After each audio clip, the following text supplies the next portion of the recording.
laïcité, sur l'entrisme islamiste. Loi de 2004, je rappelle, interdiction dans les écoles, collèges et lycées des signes ostensibles d'appartenance religieuse. Et puis, à la rentrée 2023, il y a eu cette interdiction du port de l'abaya spécifique. Des tentatives de contournement de la loi sont fréquentes. On le voit dans l'actualité. Vous pensez que la loi de 2004 doit être élargie au sport? Pourquoi? Alors, déjà, c'est important de rappeler, vous l'avez dit, que la loi de 2004 n'interdit pas les religions, mais l'ostentation. Et ça, c'est important, l'ostentation et les signes. Donc ça, c'est le premier point. Le deuxième point... Oui, la laïcité n'est pas là pour interdire les religions. À aucun moment, au contraire, elle les protège. Elle protège à chacun d'avoir sa propre religion dans un pays qui est un état de droit, qui est la République française. Premier élément. Deuxième élément, pourquoi étendre la loi de 2004 à l'école, au sport, pardon? C'est très simple. On ne peut pas dire que le sport est un vecteur d'éducation, ce que je crois, personnellement. Oui. Et qu'on n'ait pas le même rythme de travail ou la même protection qu'à l'école. Je donne un exemple. Une jeune fille qui va être au collège, qui va faire un cours de handball en EPS, va pratiquer le handball de 14h à 16h, c'est le principe de la loi de 2004 qui va s'appliquer, ostentation, pas d'ostentation, neutralité. À 18h, elle vient au club de handball qui est dans le même collège parce qu'on a mis à disposition le gymnase et que le prof de PS devient son entraîneur, le port du voile est autorisé. Comment voulez-vous qu'on ait une cohérence éducative dans cette logique-là? Donc moi, je partage l'idée que si on va avoir une cohérence éducative, le sport doit agir en complémentarité de l'éducation nationale et étendre cette loi de 2004. Alors, le sport, parlons du sport et ensuite nous parlerons plus généralement de la laïcité et de ce que ça représente. Refus de la Fédération française de football d'autoriser des pauses pendant les matchs en période de Ramadan. Vous comprenez cette position? Ce n'est pas la même en Allemagne ou en Grande-Bretagne ou en Angleterre. Et là encore, c'est tout à fait normal. Moi, je dirais pas refus, je dirais application de la loi. La loi française est très claire là-dessus. C'est le ministère des Sports délègue à la Fédération française de football l'organisation des compétitions. Le principe de délégation de service public impose un principe de neutralité. On ne peut pas déplacer ou changer les règles du jeu, que ce soit du foot ou toute autre discipline, au motif de la religion. Sinon, on entraverait notre principe républicain qui est le nôtre. Alors après, les autres pays ne le font pas, mais les autres pays n'ont pas le même principe de neutralité. Alors, quelle différence par rapport à il y a 20 ans ou 30 ans? Ostensiblement, les croyants musulmans, les sportifs musulmans montrent qu'ils sont croyants. Ostensiblement, c'est pour ça que j'emploie volontairement le mot. Comment? Prière avant un match, prière parfois dans les vestiaires, prière avant ou après un entraînement. C'est ostensible aujourd'hui, c'est la grande différence.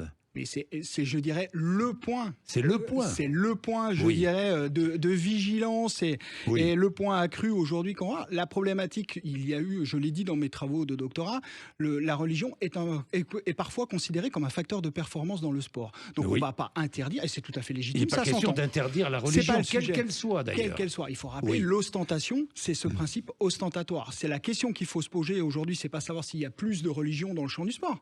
C'est pourquoi il y a plus d'ostentation de cette pratique religieuse. Et là, aujourd'hui, on est en droit de s'interroger sur ce motif-là. Il y a plusieurs hypothèses. La première hypothèse, qui est la plus plausible, c'est qu'aussi on a une instrumentalisation de certains courants religieux pour montrer cette appartenance religieuse. Et là, ça pose de vrais conflits aujourd'hui sur les terrains de sport. Alors, parlons de l'islamisme dans le sport. À 4 mois des Jeux Olympiques, est-ce que vous pensez que ça sera un facteur de discussion, est-ce que c'est un facteur d'inquiétude? Alors, on peut déjà se réjouir d'accueillir les Jeux. Oui, ça, on est bien d'accord. Premier élément. Deuxième élément, c'est une grande fête et ça se passe globalement très bien parce qu'on a des services de police et de sécurité qui sont en alerte là-dessus.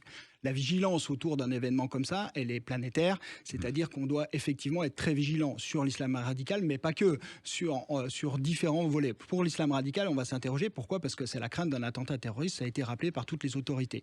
Donc les services compétents travaillent sur ce sujet. Et moi, ce que je voudrais rappeler quand même par rapport à ça, c'est n'oublions pas l'histoire des Jeux Olympiques.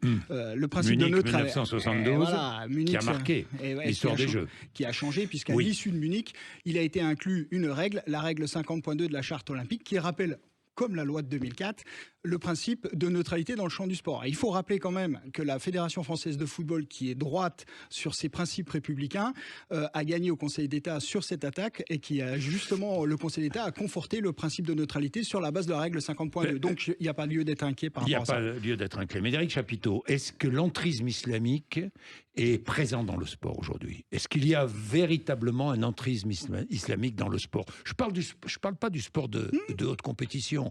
Je parle du sport du quotidien, du sportif du soir ou du dimanche. En qualité de sociologue, j'essaie d'être rationnel et d'observer le terrain. Oui.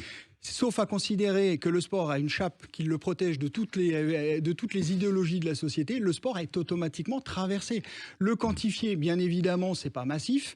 De là à dire que c'est marginal, je ne sauterai pas le pas non plus. C'est minoritaire, mais par contre, il faut le traiter. Pourquoi? Parce que si aujourd'hui on ne traite pas cette problématique-là, ça veut dire qu'on est sur une forme de tromperie vis-à-vis des parents qui nous confient leurs enfants dans tous les clubs de sport et on doit assainir ce qui doit l'être. Alors comment le traiter? Je rappelle qu'il y a 380 000 associations sportives en France, 200 000 éducateurs sportifs, 3,5 millions de bénévoles et 15 millions de licenciés. Alors comment traiter cet entrisme islamique? Eh bien alors c'est là où c'est très intéressant seulement parce que les chiffres sont globalement acceptés, d'accord? Sur le volume, c'est minoritaire. Oui.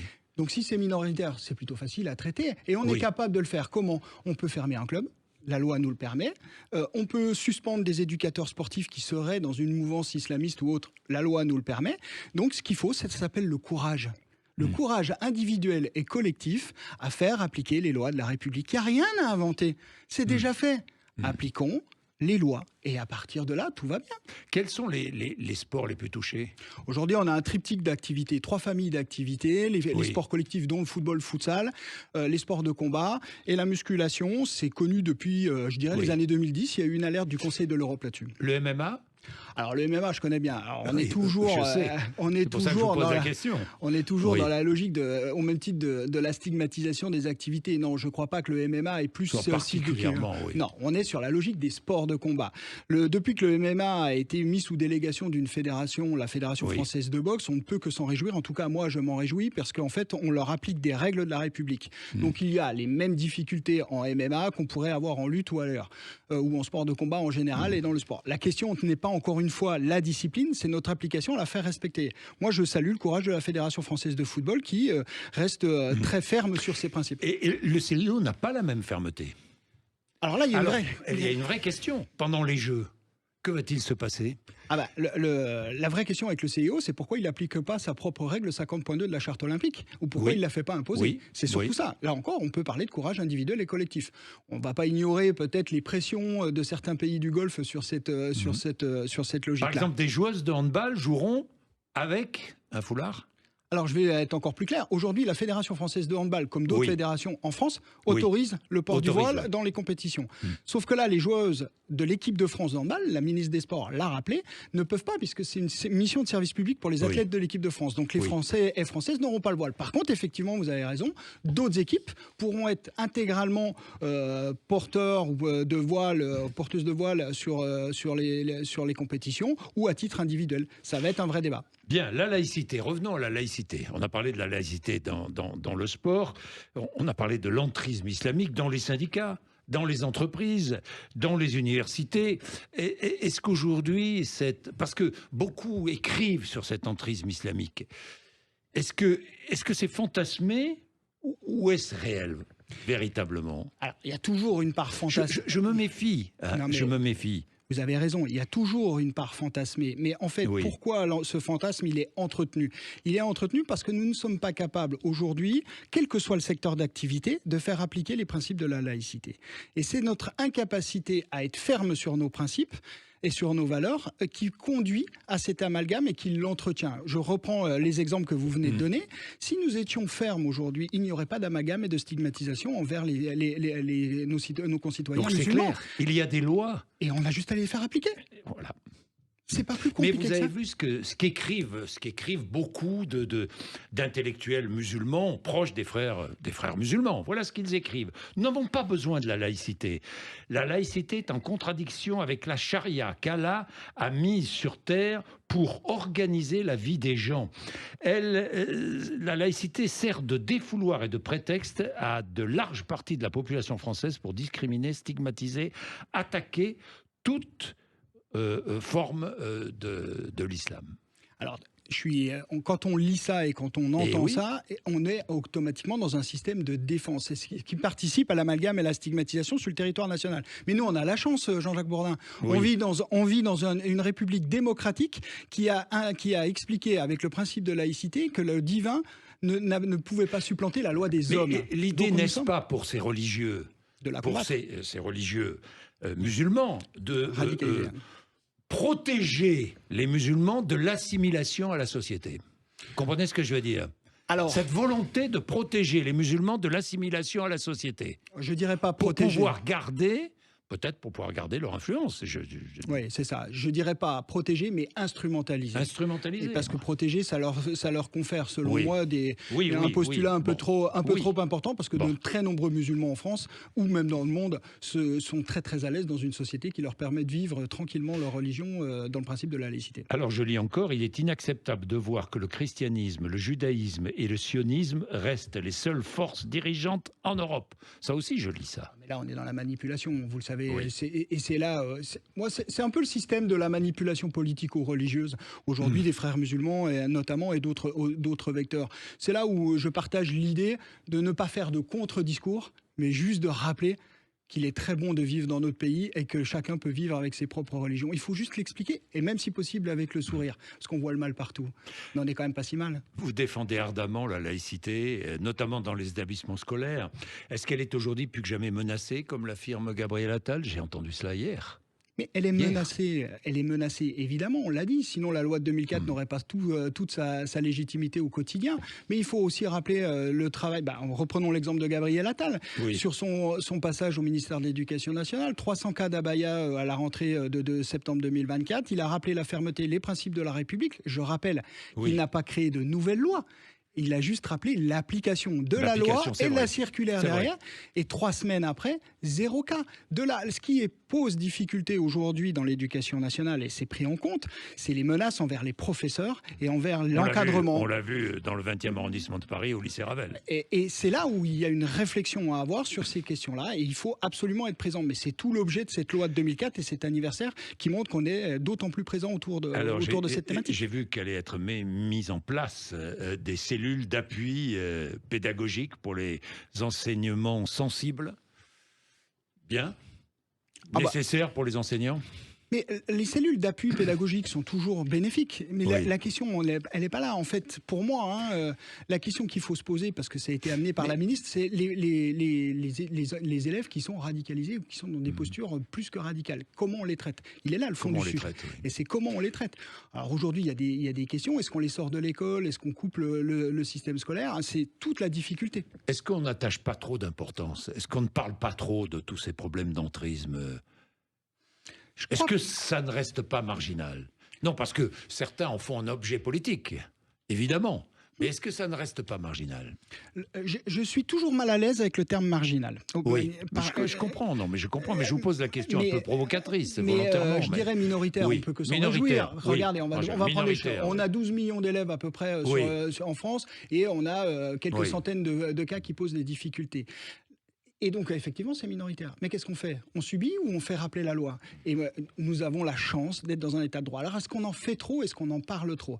Très honnêtement, quand on ne peut que se rappeler la mémoire de l'assassinat de Samuel Paty et de Dominique Bernard, et là on ne peut pas ne rien faire, ça serait vraiment catastrophique par rapport mais Éric aux Chapiteau, valeurs de la autre République. élément à prendre en compte, je regardais des sondages, 60% des jeunes musulmans pensent que la défense de la laïcité est instrumentalisée par les politiques et les journalistes. Oui, et elle est aussi instrumentalisée par le pouvoir idéologique et religieux de certains pays, et notamment sur les frères musulmans, comme ça a été évoqué précédemment. Donc cette instrumentalisation aujourd'hui, la problématique majeure, et là je vous rejoins, c'est que sur le débat politique, on a perdu la rationalité des débats. On n'est plus dans la rationalité des débats. Je veux dire, faire sens pour la République, ça devrait faire consensus. Face à la religion, la rationalité, c'est intéressant. Mais je suis pour la rationalité, bien Oui. évidemment. Et alors, la religion n'est pas automatiquement dans les extrêmes. C'est un non-sens, quel que soit le courant religieux et quelle que soit la religion.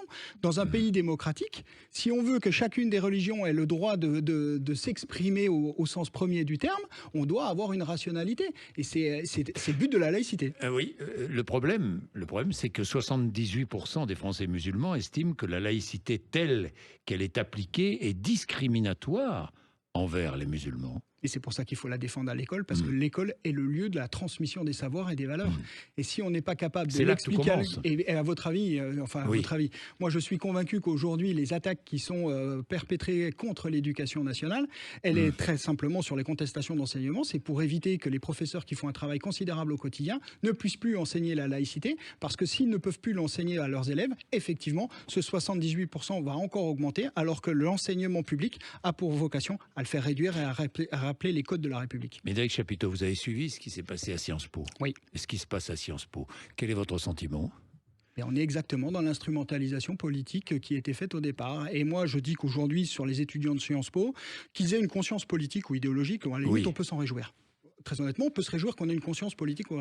Sauf que l'image qui est donnée aujourd'hui par l'Assemblée nationale, où ça vocifère, où il n'y a plus de rationalité dans certains propos, où les candidats se radicalisent dans leur posture, ne fait que montrer que c'est celui qui parle le plus fort et avec le plus de radicalité dans ses propos. Et l'exemple qui est donné est catastrophique. Et on arrive à des extrêmes qui ne sont absolument pas excusables. Et je vais être très clair par rapport à ça. Et on va attendre les résultats de l'enquête là-dessus. Mais là encore, on perd de la rationalité. Et on peut s'interroger sur l'encadrement des profs de Sciences Po par rapport à cette approche-là. Là aussi. Mais bien sûr. C'est un problème d'autorité ? Pour moi, c'est simplement un problème d'autorité et de fermeté. Et de fermeté. On ne sait plus appliquer la loi. C'est un problème. On veut produire de la loi alors qu'on a suffisamment tout ce qu'il faut en magasin. Si vous m'autorisez l'image. Oui. Pas de vague. Pas de vague à Sciences Po. Pas de vague dans certains établissements. Beaucoup d'enseignants, même des chefs d'entreprise, préfèrent se taire plutôt que d'affronter cette réalité. Je crois que l'éducation nationale fait sa mue sur cette logique du pas de vague, parce que, on l'a dit, il y a les récents drames ont montré que ça avait des limites, et vous voyez avec le lycée, ou c'est le collège Ravel là, ces derniers jours, ce qui s'est passé. Lycée Ravel, dans le 20e. Donc à partir de là, c'est en train de faire sa mue. Concernant les entreprises, on n'est pas sur le même cadre réglementaire. Il n'y a plus de débat d'ailleurs dans les entreprises, beaucoup moins de débats. Quand on parle laïcité, on évoque évidemment l'école, on évoque le sport, mais on n'évoque plus l'entreprise. Rappelez-vous le travail qui avait été fait par Éric Diard. Un gros travail a été fait, non ? Par Éric Diard, le député à l'époque, sur l'entrisme sur les pouvoirs publics et les grosses entreprises. Rappelez-vous, sur la RATP, il y avait quand même largement de quoi discuter sur ces thématiques. Et on a régulièrement cet aspect-là. Non, les entreprises essayent de trouver des solutions, mais le principe de neutralité ne s'applique pas de fait dans les entreprises. C'est pas la loi de 2004. Donc c'est un vrai débat. Sur l'enseignement supérieur, c'est pas la loi de 2004 non plus. Elle ne s'applique pas. Elle s'arrête au lycée. La loi de 2004 sur l'ostentation. Donc on a une ouverture considérable sur Faut-il l'étendre d'ailleurs ? Qu'est-ce que vous en pensez ? C'est compliqué. Faut-il étendre la loi de 2004 dans les universités, dans les grandes écoles ? La loi de 2004 protège notamment jusqu'à la majorité, pour dire qu'il ne peut pas y avoir d'entrisme sur des mineurs et sur cet aspect-là. À partir de 18 ans et qu'on bascule sur l'université ou les grandes écoles, on part du principe que ce sont des adultes et qu'on leur liberté de conscience qui est développée. Et moi, j'aurais tendance à dire oui, de par mon principe de défenseur de la laïcité, des valeurs de la République, mais je pense que ça serait plutôt inapplicable sur cette question-là aujourd'hui. Et je pense qu'on est plus dans une affaire d'apprendre la rationalité du débat dans les universités sur cette thématique. Parce que là encore, le problème est lors des sorties scolaires ? Ah non, mais là, je suis intransigeant. Sortie scolaire, c'est en lien avec l'école, c'est application de la loi de 2004 et la neutralité. Application de la loi de 2004. Ah oui, non, mais sinon, on en sort clair. Comme vous le dites, dans les sorties scolaires, lors des sports, dans les clubs de sport, enfin bon... Non, mais le sport, on est face, je refais juste une aparté. Le sport, on est sur un non-sens aujourd'hui. Soit on parle d'un service public du sport, ce qu'on appelle tous de nos voeux, et auquel cas le principe de neutralité s'applique à la fois pour les encadrants, les usagers, etc., et on n'en parle plus. Ceux qui ne veulent pas rentrer dans le service public du sport, c'est-à-dire ne pas bénéficier des subventions, quelle que soit leur forme, gymnase, subventions pécuniaires ou autres, ont leur propre dispositif parallèle. La loi de 1901 sur la liberté d'association leur permet, et on n'en parle plus. Et à partir de là, le sujet est clos. La question, c'est est-ce qu'on a le courage politique de le faire ? Merci beaucoup, Médéric Chapiteau, d'être venu nous voir ce matin. Je rappelle que vous êtes sociologue, que vous êtes membre de ces... Le Conseil des sages. Conseil des sages. Sages de la laïcité des valeurs de la Vous avez écrit un livre passionnant sur l'entrisme islamique dans le sport. Il est quelle heure? 8h55, vous êtes sur Sud Radio, merci. 0826 300 300, juste après les infos, pour réagir à ce que vous venez d'entendre, et puis pour réagir à tous les sujets d'actualité, l'Ukraine, la Russie, le discours d'Emmanuel Macron hier. N'hésitez pas à intervenir tout à l'heure.